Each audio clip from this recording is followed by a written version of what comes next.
Hi, welcome. Today we have Emma Palzere-Rae and Becca Atkins, both from Artreach. Welcome. Tell me about Artreach. So, Artreach is a nonprofit organization in Norwich. We've been around since 1985, and we're an arts organization that provides performing opportunities and creative arts classes to adults who have experienced mental health issues. And the reason we do that is for the purposes of the personal growth and healing of the people who come and participate, as well as to use our public performances as a platform to educate and to reduce the stigma about mental illness. Okay, so when somebody signs up for one of your classes, they come into your facility and they want to take a class, do you talk about that disability when they're sitting doing their artwork or during a performance? Actually, no. So there's no and a yes to what you asked, okay. Because the performance is a separate question. So while people are at Artreach participating in the classes, we consider it an oasis of sorts. And so we operate a little differently than mental health agencies in that when people come to do the arts with us, we're asking them to, for that period of time, disidentify with their diagnosis. Disidentify, meaning leave your diagnosis at the door. Okay. Now we know that people have symptoms going on. We accept lots of stuff, and we make, we adapt the environment if we need to make people comfortable, and we try to be trauma sensitive. But we ask people to leave your troubles at the door and come in and either be an actor, be a musician, be an artist, and just really focus on the project at hand. Love that. And the reason that we do that, I mean, the subversive thing that we're doing there is asking people to practice for a duration of time where they're in a very supportive environment, doing something positive. And it's really like a mindfulness practice. Absolutely. I can see that as mindfulness. What I'm thinking too is that you're not going to be so stuck on what your disability is. You're not going to sit there and think the whole time, I've got post-traumatic stress syndrome. You're going to be thinking about whatever you're trying to create. You're focusing in the moment, meditating and drawing or creating or doing something, rising above. I would say with the theater programs, there's the added element that, say with our sketch comedy, where the sketches are about mental health and specific illnesses. So the actors can also inform based on their own experience. We've had some meetings where we've been looking at older scripts and analyzing them, from the sketch comedy archive, and discussing, do they need updating? Is it still relevant? And everybody can really bring their own experience to those conversations and those rehearsals. So do people find themselves heightening their own awareness for their own ability? Is that part of the process as well too? Absolutely. So they're heightening their awareness on a lot of things. Okay. They're able to observe themselves in the process. So we talk about the healing on 3 levels. It's the personal healing, the interpersonal healing, so in the group, like observing yourself and how you're having an impact on just the people in the room, which is a real skill set. I mean, and it's important to do well in the world. And then your impact on the larger community. I imagine that some people never get there. I imagine that if you're just doing therapy, like the traditional one-on-one therapy, or even a group therapy, that you would just maybe vent about whatever it is, or what your sister-in-law said or did, or whatever. Good therapists won't let you do that. Okay. Good therapists will not let you vent. If you're with a therapist that lets you vent, I would say, take another look. Find another therapist. At least consider it. I mean, because you don't want to be looping. You're wiring that trauma in. If you just keep repeating it, you're wiring it into your system. That's really good for people to know. Well, and that's newer knowledge in the last 10 years. It used to be that was what was thought to help, was just talking about it until it was done. Is that cognitive therapy? No. What is that called? Cognitive therapy. Actually, I used to not think that was a great thing, but now I do. I mean, it helps you practice better patterns, better thought patterns, and really disidentify from this. I'm using that word a lot today. That's okay. From the story. It helps you observe what the story is, the little trip that your mind runs, and not buy it as the truth. So cognitive behavioral therapy, if you're plagued by anxiety all the time, but you can start to recognize it as, oh, this is just my anxious brain, this is not what's happening in this moment. And anchor in, this is what's happening in this moment is I'm safe in this room. People in this room are connected to me. I feel like everybody hates me and something's wrong. That's not real. Right. When you can start separating that out and recognizing it, you're really on the way to healing. I'll share a real example that we've been working on recently with during our second step player rehearsals. I love that. So people apologize when they make a mistake or they get a note. That's not particular to second step players. That happens in rehearsals all the time, right? Because it's the nature of a director's giving you a note of how to improve or do it differently or better, right? So an instinct is to say, I'm sorry, I'll do it better next time. And we have rehearsals where we say, no apologizing today. It's not allowed. You can't apologize. So we've started to, from an improv exercise we've been doing, whenever somebody feels the instinct of saying, I'm sorry, I know I did that wrong, we've taught them to stop and instead say, ta-da, and move on. Otherwise, well, you have to give yourself permission, I think, to take that risk and to learn and to grow. Right, and that's part of the process in rehearsing theater, is to take feedback, good or bad, right? Negative or positive, take that feedback and apply it. And sometimes what I learned just in my theater training is when you go to, I'm sorry, or I know I did that, I didn't do what I was supposed to, you're not taking in the feedback. Exactly. You're not listening. You're blocking it, right? Right, and that's a subtle difference, but it's really powerful. So what a good rehearsal does, if you stay on track like that, is it teaches you in the world to not take things personally and to value critical feedback. Absolutely. Which is the only way to grow. And if you start doing that for yourself and looking at how can I grow? How can I improve? What a great way to go about your day. But if you take stuff personally, you don't grow. You stay pretty stuck. Well, if you're defensive, and sometimes I don't even think people realize they're defensive. Yeah. I studied ballet as a little girl, a lot of dance, and of course you never do it right. According to my teachers, like I'd put my hand out and they'd be like, no, and just like, I'd be like, I could never get it right, and I still to this day don't know what but I always kind of relied on them to correctly position my hand, my leg, my feet. And I thought I was a pretty good dancer, and I enjoyed it, regardless of what my performance level was. But you can always get better. You can always get better. Of course, of course. Especially with the arts. I mean, look, there's a really wide curve there. Absolutely. Well, I love that you do that, and that people are accepting of that feedback and allowing themselves to grow. I've been to some of your performances, and they are phenomenal. Thank you. Yes, lovely. We've had a lot of fun putting the second step players back on their feet this past year. It's been a real gift to have our staff doubled in size this year. So instead of 2, we have 4, and we were able to add Emma and Corinne Esty, and they have come in with some fabulous theater skills.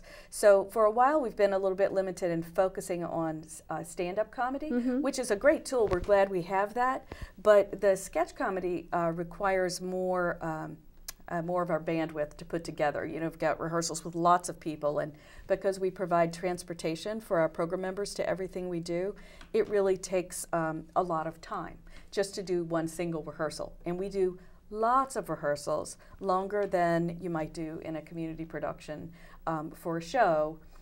It's just part of our technology. So now that we have more people, Emma and Corinne have come in, and we've started reviewing the old scripts, noticing that the themes are still relevant today. A lot of the stigma-busting themes, we've barely had to update anything beyond the pop culture references. But those themes are still very important. It's really sad to me. To us as well. This is like, what's an example of a stigma that you might try to break? I don't know. Is there something that pops into? Well, people are mentally ill or weird and just plain stupid, or dangerous. I mean, that's dangerous the big one right one, now. I mean, you know, I have been working in this field for 26 years, And the people who come through Artreach are kind. They because they've had difficulties, they tend to be generalization, but maybe a little more accepting of a wider variety of human experience. Those whom I've met are gentle spirits. Yeah. Really, kind souls. They would, if you said I'm cold, they would say, "Here, take my jacket." Compassionate to everybody. Bet. They are very. They have an extra dose of compassion. That's a great way to put it. Wow. Which is not the message that you get from the media in the way that things are sensationalized. So you know. Well, I'm so proud to be able to say I know you and that this is what you're doing and this is your mission. So that's a little bit about what you do. And Emma, how long have you been with the organization, Artreach? Well, 2.5 years ago, Wow. I did a project with Cate McNichol and Becca, working with members who were interested in creating a solo theater piece, a monologue. And we worked very closely with all the members participating, first on what kind of story they wanted to tell, how they were going to craft that story, whether it was historical, personal, fictional character. We had even more kind of performance art, poetic kind of things. So we focused on writing, and then we moved into rehearsing and performing the pieces, and we did a couple nights of performances at Chestnut Street Playhouse. So that was a couple years ago, and I just enjoyed working with everybody so much. It felt like, you know, home, coming Yeah, home. it was a great fit. Exactly. Good, So, good. and that was a really good experience with everybody. And then I came on board with staff, and I taught acting classes after that a couple of times, and then I've been on staff since last spring. Well, I'm so glad that you were able to join the organization. And we loved, I just want to give a shout out to that one person show project. We're not done with that yet. If we had all the time in the world, I wish we did. Yeah. But that was such a wonderful project, and people are really wanting to dig into some of the same pieces more and really flesh them out and fully produce them. We actually produced them much more than I thought we were going to. We were going to do maybe staged readings, but you know. Everybody got on their feet, memorized them. And they're learning their scripts. It really gave everybody a voice. It was really their own stories and perspectives, whether it was something fantastical that they imagined or sharing part of their own story. It was a powerful evening. And after each performance, audience members just kind of rushed to the middle of the stage after the curtain call because they wanted to talk to this performer or that performer about how they experienced their piece. You are changing lives, and you are bringing up universal truths that we all experience, whether it's fear, whether it's anxiety, whether it's looking back and feeling depression, whatever. So you have some shows coming up. There's something big that's happening right now. There are a couple. I'm going to say the Three Rivers one and then toss the ball to you. Okay, so next week we have a show that we do every year, and sometimes we do it twice a year. It's at Three Rivers Community College for the nursing students. Nice. So every year, when the nursing students are getting ready to do their psych rotation, we go in and do a show for the nurses, and then do Q&A at the end. So that, and it's very candid. We're really clear with them. Please ask whatever you want. And they ask great questions, usually like, what would you have wanted from a nurse when you were in the hospital? Or what went wrong? So people are able to really give voice to that. And we've heard back years later from nurses in the hospital who've been with people that they saw on a show, and it's been a big deal for them. So we're grateful that we get to do that kind of community education and interaction, and we like to try to change things as much as possible. Of course. It kind of reminds me of Patch Adams, you know, and Robin Williams and him playing Patch Adams, and how he was able to bust some of those myths, I think, too, with the patient-doctor relationship. And you wanted to jump in and talk about something. The next big thing. Show the next big. Yeah, so we have been running a stand-up comedy writing workshop since the beginning of October, where members are meeting weekly, and they're coached by David Grenier out of from Stand Up for Mental Health. He performs internationally and does these workshops in various places, working with people living with mental illness on creating stand-up comedy out of their experience. And that's going to be performed December 16th and 17th at the Chestnut Street Oh, we have to mark our calendar. Yes, please do. December 16th and 17th. So it's a Monday and Tuesday night at 7 p.m. And what we're adding is very special because we're bringing in all our members who do art workshops, and we're having a holiday art sale fundraiser beforehand from 6 to 7 p.m. and during intermission. Nice. So it's going to be a full, rich evening of arts. We're also having Dick Pape, our music director, will have a jazz band playing during the art sale. So it'll be very festive and fun, and you might even be able to get some Christmas shopping done. Very nice. Yeah. And it will benefit our Artreach and the members as well. So we're going to split so that the people creating the art can. Oh, I love that. It'll provide some income. Yes. Now, is there an opportunity if somebody has transportation? I know transportation is always an issue, but for instance, if somebody could drive themselves and they do have a mental health diagnosis, could they join the program? Could they become a member? How does that work? Oh, how do they become a member of Artreach? Yeah. So usually they're referred by whoever their service provider is. And in this area, that would be Sound Community Services or Reliance Health or Southeastern Mental Health. Okay. Or a community provider, but most of our folks come from those agencies. So what happens is that whoever they're working with, case manager or therapist, we talk to them about what makes a good fit for an Artreach member, because we want to set people up for success. Of course. And so when somebody has some recovery under their belt and they're ready to really take a next step into reducing isolation and building some skill, and maybe they're moving back towards employment, and they really want to build their stamina for showing up for something like a rehearsal process, then they're a good fit for the program. So we talk to people about it and see if we're a good fit for one another, and then we try to find a project for them to start in. Now our new way that people are coming in is going to be through one of Emma's classes. So that will be, we'll have to run the classes. We're just revamping this because it used to be that people had to do one of our summer shows with us, and that was their entry point. The entry point is now going to be a class to sort of orient people to the routine, the culture, and make sure they're a good fit. Nice. That sounds great. Yeah. Now, is there a website that people can go to? How would we find you? Yeah, information is on artreachheals.org. Okay. And if you're just searching for Artreach, put in Artreach Norwich, Connecticut. Because there are organizations across the country called Artreach. But they're not nobody affiliated. doing what we do. That's right. Nobody doing what we do. And somebody I was talking to the other day, and they said, oh, it's just an art therapy program. And I was like, no. It's actually not. And I can separate for you. Okay, please tell me. So there is art therapy, drama therapy, music therapy. We do not do any of those at Artreach. Those are very valid modalities of psychotherapy.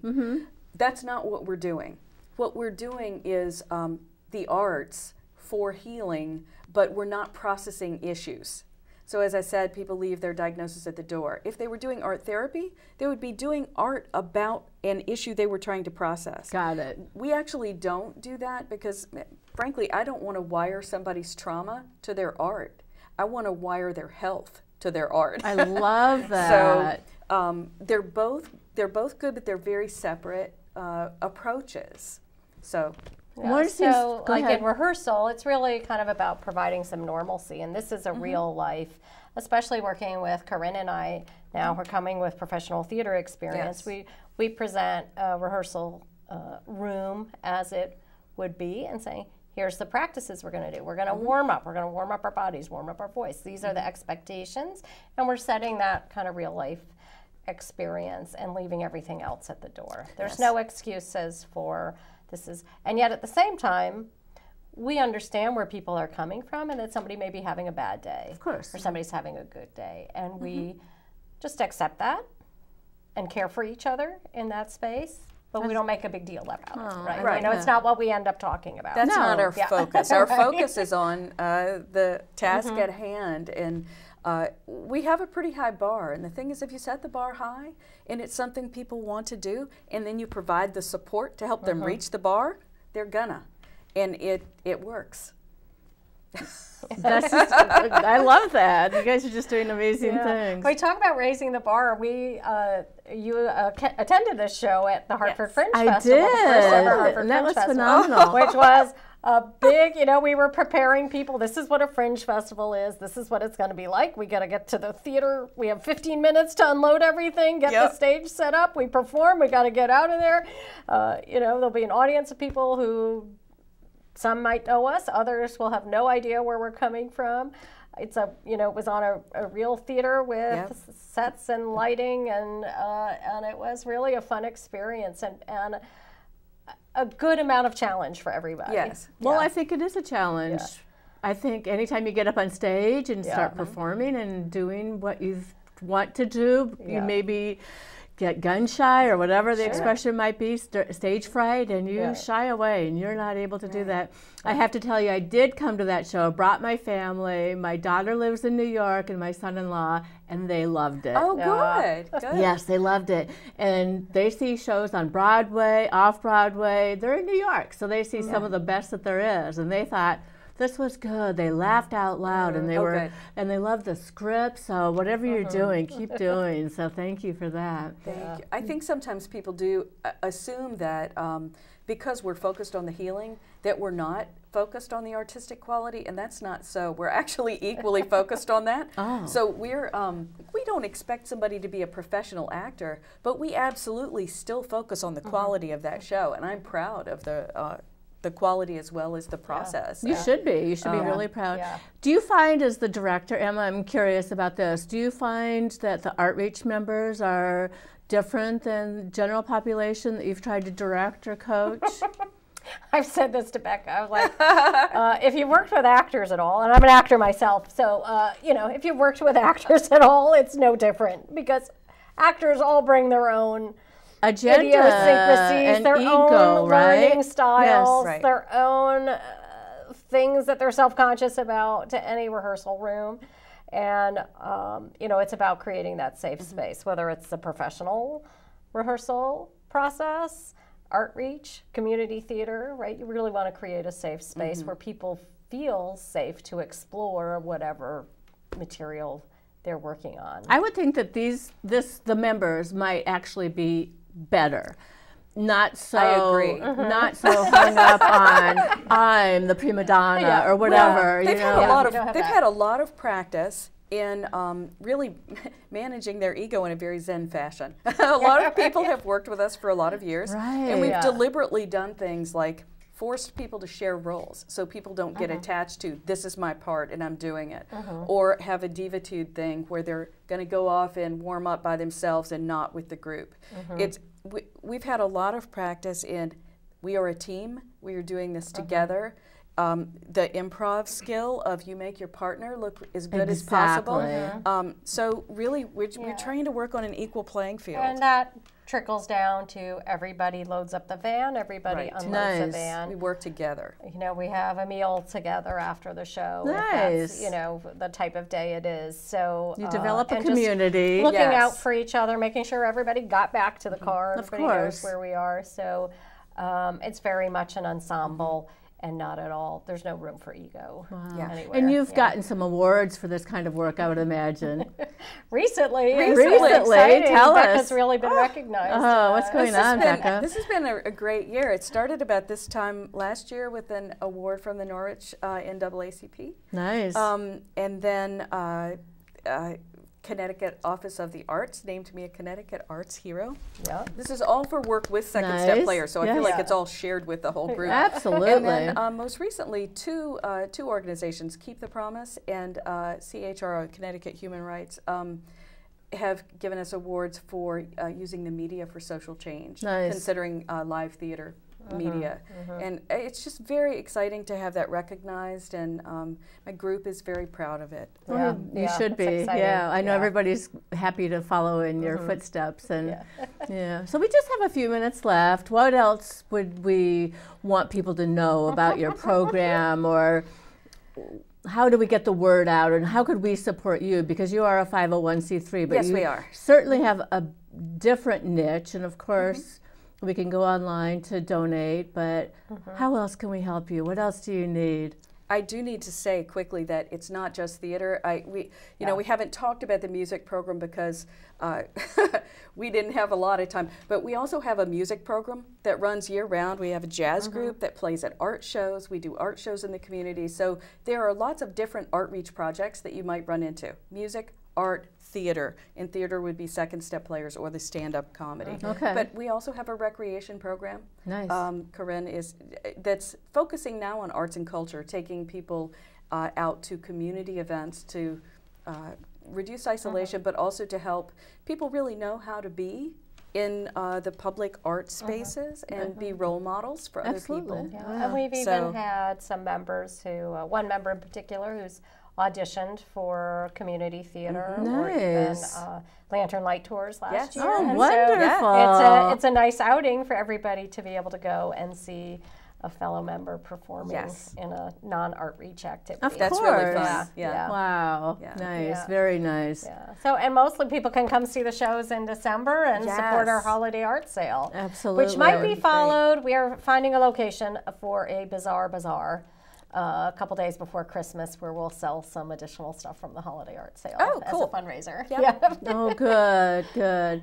Well, I'm so proud to say I know you, and just to think that you're doing all of these wonderful things. The music is phenomenal. I've heard the music. Thank you. What you do on stage is hilarious. You're very funny, very poised. The costumes are good. I've seen your art show. So I've been able to witness some of that and be with some of the members. So whatever you're doing, please keep up the good work. We need more work like that. But you probably need some support. And if we could get people to, is it PayPal, or how would they go to donate? There's a donate button on our website. Okay. Okay. And I think Facebook too. And on our Facebook, yes, and Facebook. Okay. And our Facebook page is Artreach Heals. Okay. And there's a star logo. The star logo is what to look for. Okay. Well, thank you so much, both of you, for Thank you so coming much, on the Kate. show. It was Thanks really for my having us. pleasure. Yeah. Okay. So again, please spread the word, share the wealth, and keep up the good work, because you are just doing amazing things. And if everybody treated everybody the way you treat people, what a wonderful place it would be, right? Oh. Yeah, yeah. Thanks. So thank you so much. Okay. So we're closing. So.